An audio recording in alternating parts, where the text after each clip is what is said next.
सलाम जय ख्रिस्त प्रियजनांनो, पुन्हा एकदा तुमच्या जवळ येण्यासाठी हा समय दिलाय परमेश्वराने।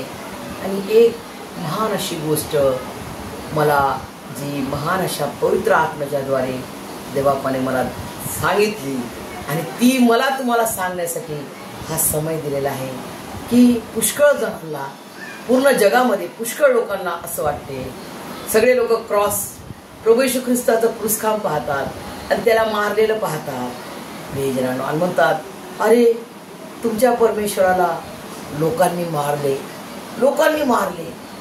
त्या सर्वांसाठी मी आज म्हणते प्रियजनांनो, लोकांनी मारायसाठी, लोकांना मारायला कोणाला?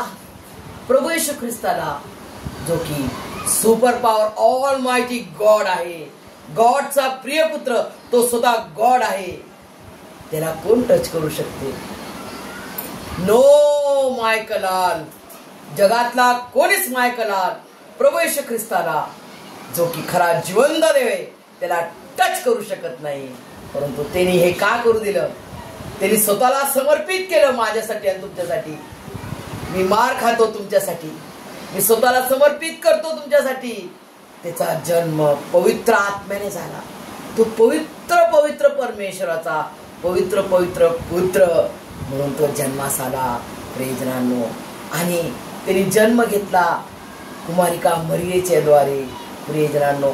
आपला जसा जन्म झाला, नवरा बायको जेव्हा एक होतात आणि त्यांना लेकरू होते, तसा जन्म प्रभू येशू ख्रिस्ताचा झाला नाहीये, तर त्याचा जन्म फार योजनेने झाला प्रियजना। 750 वर्ष आधी यशाया संदेष्टा, जो महान असा संदेष्टा होता, त्याच्याद्वारे 750 वर्ष आधी परमेश्वराचं वचन त्याला प्राप्त झालं की कुमारिका गर्भवती होईल आणि पुत्र प्रसवेल आणि त्याचं नाव इम्मानुएल, म्हणजे परमेश्वर आमच्या संगती आहे प्रियजनांनो। हे वचन परमेश्वराने, स्वर्गीय पिता परमेश्वर यहोवाने हे पूर्ण केलं, त्याचा स्वपुत्र देऊन त्याने त्याचं वचन पूर्ण केलं। इतकंच केवळ नाही, प्रियजनांनो, जे वचन दिलं होतं 750 वर्षापूर्वी जन्माचं आणि मृत्यूचं पण दिलं, की त्याला पाप ठाऊक नाही।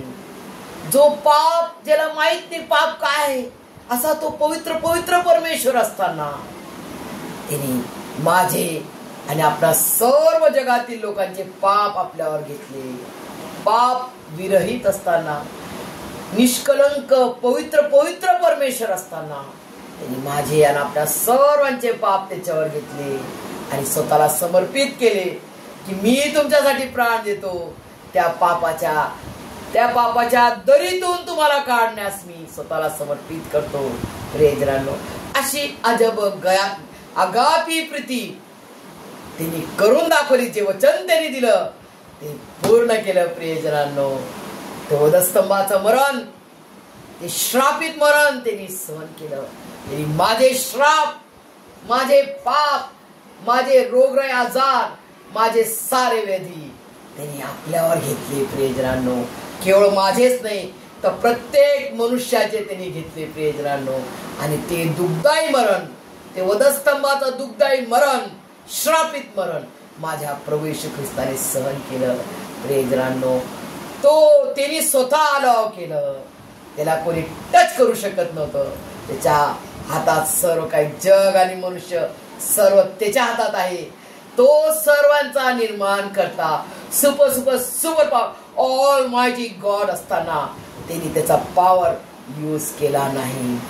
त्याने स्वतःला माझ्यासाठी आणि आपल्या सर्वांसाठी समर्पित केलं, बलिदान केला प्रियजनांनो।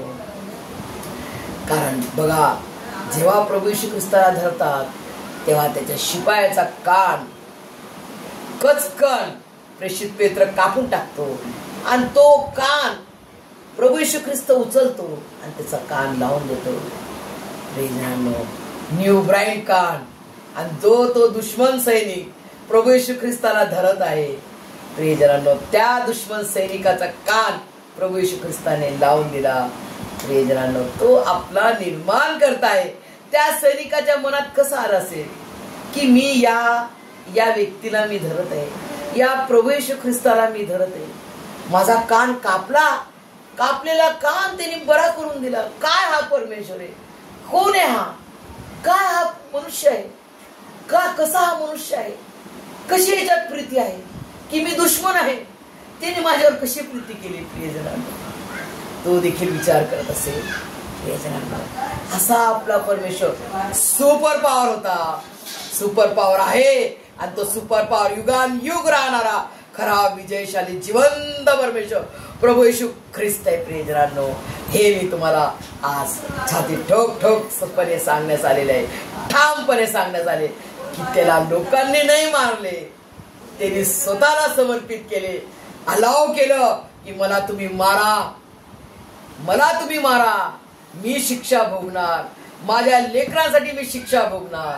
आणि जे वचन त्याने दिलं की मी हे जे मंदिर आहे तुम्ही या मंदिरला तोडा. मंदिर कोण आहे? प्रभू येशू ख्रिस्त स्वतः मंदिर आहे.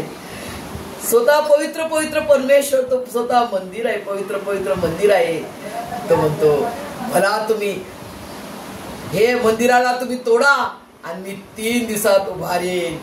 आणि त्याचं वचन त्यांनी पूर्ण केलं. तिसऱ्या दिवशी जिवंत झाला. देवापाने प्रभू येशू ख्रिस्ताने ते मरणदंड, माझा मरणदंड, माझी शिक्षा, माझे पाप, माझे अपराध, माझं श्राप, माझे पाप, माझे व्याधी, माझ्या अपराधांचा मरणदंड त्यांनी भरून दिला. प्रियजनांनो, खंडणी भरून त्यांनी दिला. प्रियजनांनो, खंडणी म्हणजे काय? किती मोठी ती खंडणी असते. प्रियजनांनो, लोक खंडणी मागतात बघा, गुंडे लोक खंडणी मागतात. प्रभू येशू ख्रिस्ताने माझ्यासाठी आणि आपणा सर्व जगातील मानवासाठी खंडणी भरू त्याचं पवित्र पवित्र शरीर, त्याचं पवित्र पवित्र जिवंत देवाचं रक्त, ज्या रक्ताचा मोल नाही, जे की अनमोल रक्त आहे, त्याच्या पवित्र पवित्र जीवन देवाच्या रक्ताने त्यांनी मला आणि आपल्या सर्वांना त्यांनी विकत घेतलं. प्रियजनांनो, विकत घेतलं, दत्तक घेतलं, वारीस केलं, स्वर्गचं वारसदार केलं. प्रियजनांनो, काय महान प्रीती आहे, काय महान परमेश्वर आहे, काय त्याची आगापी प्रीती, ज्याची की नो मेजरमेंट. प्रियजनांनो, त्यांनी स्वतः तो प्राण देण्यास आला, तो स्वतः आला, तो खुद आला, तो खुदा आहे. प्रियजनांनो, म्हणून प्रभू येशू ख्रिस्त आमचा जिंदा खुदा आहे. प्रियजनांनो, का आम्ही त्याला खुदा म्हणतो? तो खुद आला, स्वतः आला, म्हणून तो आमचा खरा खुदा आहे. प्रियजनांनो, जिंदा खुदा आहे. यस प्रियजनांनो, परमेश्वर हे सर्व समजण्यास तुम्हाला आणि मला त्याच्या स्वर्गीय आशीर्वादाने भरभरून काढो. आजपासून कोणी म्हणू नका की तुमच्या परमेश्वराला लोकांनी मारलं. नाही, त्यांनी स्वतः आमच्यासाठी आणि सर्व जगातील मानवासाठी समर्पित केलं, स्वतः बलिदान केला की मला तुम्ही मारा आणि माझा अनुभव घेऊन पहा की मी कसा उठतो, मी कसा पुनरुत्थित खरा जिवंत देव आहे, मी कसा कयामत आहे. प्रियजनांनो, प्रभू येशू ख्रिस्त कयामत आहे. जगातले लोक आज कयामतची वाट पाहते, परंतु आम्ही वाट पाहत नाही, कारण स्वतः आमचा मसीहा प्रभू येशू ख्रिस्त, प्रभू येशू मसीह स्वतः कयामत आहे. प्रियजन, आम्हाला कयामत लाभला, आता तो येणार आहे आम्हाला नेण्यासाठी. तो आमचा आत्म्याचा वर आहे आणि आम्ही त्याचे वधू आत्म्या होण्यासाठी तयारी करत आहोत. तर त्याला कशी वधू पाहिजे? वधू कशी असते? ब्राईड कशी असते? प्रियजनांनो, एकदम शुद्ध पवित्र, सुरकुती नाही, कोणताही त्याच्या दाग नाही, अशी पवित्र वधू, निष्कलंक वधू, सुरकुती नाही, तिला दाग नाही, अशी शुद्ध पवित्र वधू होण्यासाठी तुम्हाला आणि मला आज तयार व्हायचंय. त्याच्या वचनात, त्याच्या अनुभवात, त्याच्या प्रार्थनेत आपल्याला तत्पर राहायचंय. त्याच्या वचनात आपल्याला तत्पर राहायचंय, त्याच्या प्रार्थनेत आपल्याला तत्पर राहायचंय. एकमेकांना प्रीती करायची, खऱ्या आत्म्यानं, सच्चाईनं आणि इमानदारीनं खरी प्रीती करा, खरा विश्वास धरा आणि सर्वांना क्षमा करा. प्रियजनांनो, कोणी काय म्हणू, किती शिव्या द्या, तुम्ही क्षमाच करा. परमेश्वराने माझी आणि आपल्या सर्वांची घोर अपराधांची क्षमा केलेली आहे. तर मला आणि तुम्हाला आपल्या भाऊ बहिणीची थोडीशी क्षमा करणं कठीण आहे का? अजिबात कठीण नाही, कारण माझ्या प्रभू येशू ख्रिस्ताने माझ्या घोर कोट्यवधी अपराधांची क्षमा केलेली आहे. मी खोल अंतःकरणापासून सर्वांची क्षमा करणार. प्रियजनांनो, हे सर्व करण्यास तुम्हाला आणि मला परमेश्वर त्याच्या स्वर्गीय आशीर्वादाने भरभरून काढो. आमेन.